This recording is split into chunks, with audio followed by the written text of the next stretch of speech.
Beberapa hari yang lalu, gereja merayakan Hari Raya Bunda Maria diangkat ke surga. Hari ini, 22 Agustus, gereja menetapkan sebagai peringatan Santa Maria Ratu. Memang bacaannya tidak terkait dengan Maria, bacaannya adalah terkait dengan kerajaan Allah yang diumpamakan seperti seorang raja yang mengadakan pesta nikah untuk putrinya. Telah disebar undangan, tetapi yang mendapat undangan tidak mau datang. Sibuk dengan urusan masing-masing, bahkan sebagian dari mereka menyiksa dan membunuh orang-orang yang mengantar undangan itu. Akhirnya, raja memerintahkan hamba-hambanya untuk mengumpulkan orang-orang yang ditemui di jalan-jalan. Dan pesta sudah mulai, raja meninjau tamu-tamu undangan itu. Kemudian didapatilah seorang yang tidak berpakaian pesta. Raja itu bertanya, bagaimana mungkin kamu bisa masuk ke tempat ini tanpa mengenakan pakaian pesta? Mungkin kita sedikit sulit memaknai ayat ini. Tetapi kalau kita juga melihat bagian perikop yang lain yang pernah dikatakan, bukan setiap orang yang berseru kepadaku Tuhan, Tuhan akan masuk kerajaan surga, tetapi mereka yang melaksanakan kehendak Bapa-Ku di surga.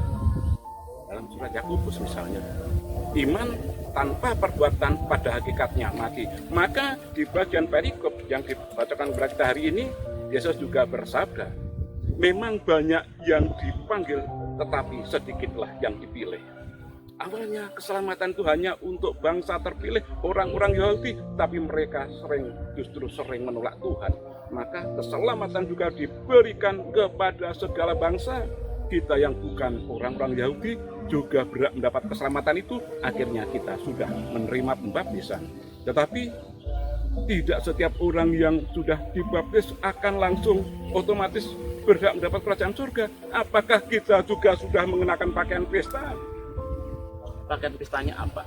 Tadi bagian awal saya katakan bahwa mereka adalah yang melaksanakan kehendak Bapa. Kehendak Bapa apa? Kehendak Bapa adalah mencintainya dengan segenap hati, dengan segenap akal budi, dengan segenap kekuatan. Kemudian cinta kepada Tuhan itu kita ekspresikan cinta kepada sesama dan alam sekitar. Ketika kita sudah melaksanakan kehendak Bapa itu, kiranya kita dilayakkan untuk mengikuti perjamuan kawin itu.